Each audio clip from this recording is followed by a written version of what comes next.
Hey YouTube, Monty53 coming to you, and it is Sunday.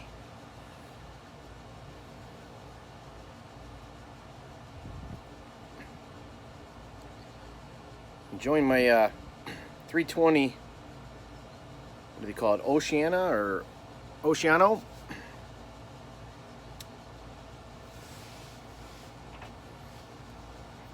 Got some of that C&D Briar Fox.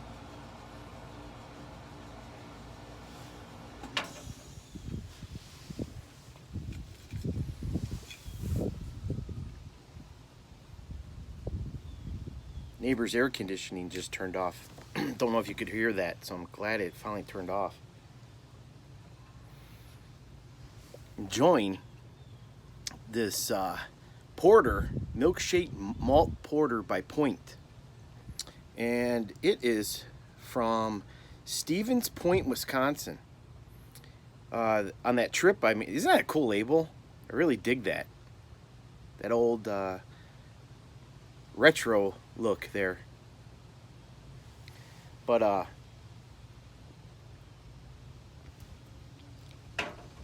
when I was visiting my aunt and uncle's house a couple weeks ago,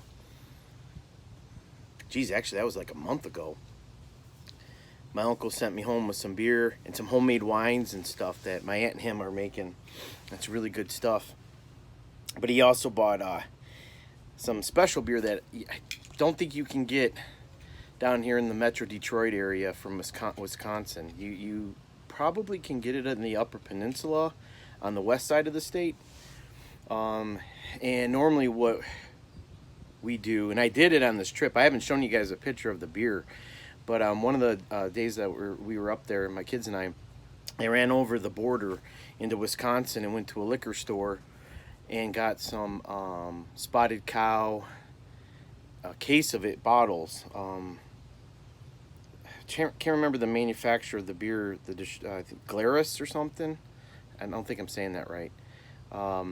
And then there's a beer called Upper Hand that's made in Escanaba, Michigan, that is not sold in the Lower Peninsula because, if I'm not mistaken, we have a beer company called Bell's, and I want to say that's Grand Rapids, Kalamazoo area on the west side of the Lower Peninsula, and they own Upper Hand. And the owner of Bell's was on a podcast I was listening to, and he made it clear that this particular beer is made in the Upper Peninsula, sold in Wisconsin, I think Minnesota, and the Upper Peninsula of Michigan, not for us. So it must be a similar beer that is brewed for Bell's. So I stocked up on Upper Hand and some Wisconsin beer. But that's what this is. Sorry. I know it's more of a pipe show than it is a beer show, but man, this porter is so good. In a month, I'm going to be back up there checking tree stands with my brother and my uncle, getting ready for October. And I think I'm going to either go into Wisconsin and try to find that, or if they sell it at the grocery stores in town in Michigan up there, I'm buying a bunch.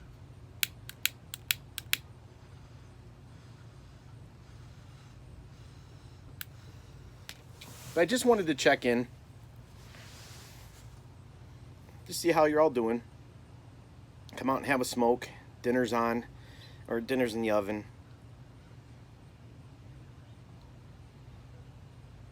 I was gonna tell a story, but I think it might wait until next week. I think the reason why too is some of my stories are more fall oriented, and I want to kind of get in the mood because it is a hot day today. It's we're in the not even middle of August.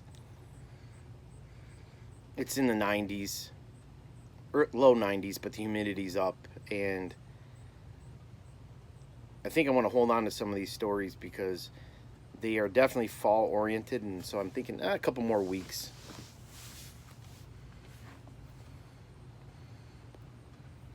But I wanted to give you an update on the blending. that particular blend that I made and showed you last week from it's Cornell and Deal, the Dark Fired Kentucky, and it was that Samuel Galwith Virginia Flake. The more I smoke it, the more I think it was a 1-to-1 ratio, and I think I needed to back off that Dark Fired, because to me it's overpowering the Virginia.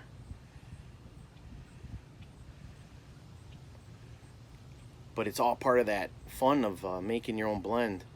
I was online during the week after work. I went online and was just on smokingpipes.com looking at different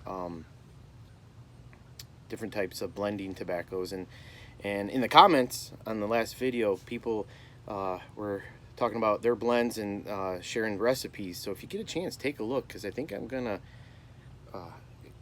do my own sample, and having those small jars will make it a lot easier. And I know after this video and after dinner, I'm gonna check out Full Doddle's YouTube page and his channel. He started doing he did an introduction to blending. I believe it shows on my YouTube that it was a day ago, so I'm gonna go in and take a look at it. I'm looking forward to that, and I believe he said next week he's gonna do a blend or continue with it for sure. So I can't wait. Tonight I'm gonna go in and watch that, and then hopefully catch up on other people's videos. But I just wanted to check in, see how everybody's doing. I really appreciate you watching my channel. I know I've been promising stories and holding off, but the more I look at my notes and stuff on my stories, I kind of like to keep them seasonal. I'm kind of getting to that point, and they're somewhere I think are going to be pretty funny. Some I'm trying to determine if it's appropriate for YouTube, because they're funny and not necessarily dirty. I know a couple of them were drawing that line there before, but I don't know. I just want to try to get everybody to enjoy and laugh a bit, especially during these times.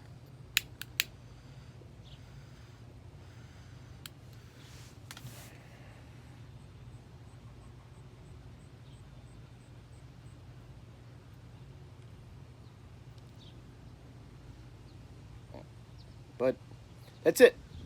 Just wanted to check in, let you know how the blending's going. I think I might place an order this week for more blending tobaccos. Share some of these recipes I might try to come up with, or that I am going to come up with, and get your guys' opinions on them. See if you think they're good, bad, or whatever, but I'll at least give you a report on what I'm doing. But that first batch I did, like I said, C&D, Cornell and Deal Dark Fired, 1-to-1 ratio with that Virginia Flake that was from Samuel Galwith. I think I'm going to try it again, but I'm going to do more of a 2/3 Virginia and a 1/3 Dark Fired. But I would like to try to get some Perique, some different Virginias, and even some Latakia, and start blending those and see what I can come up with.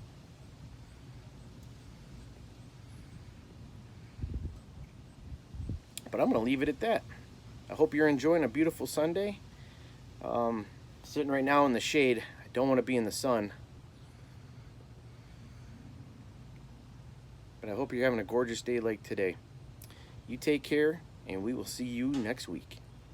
Later.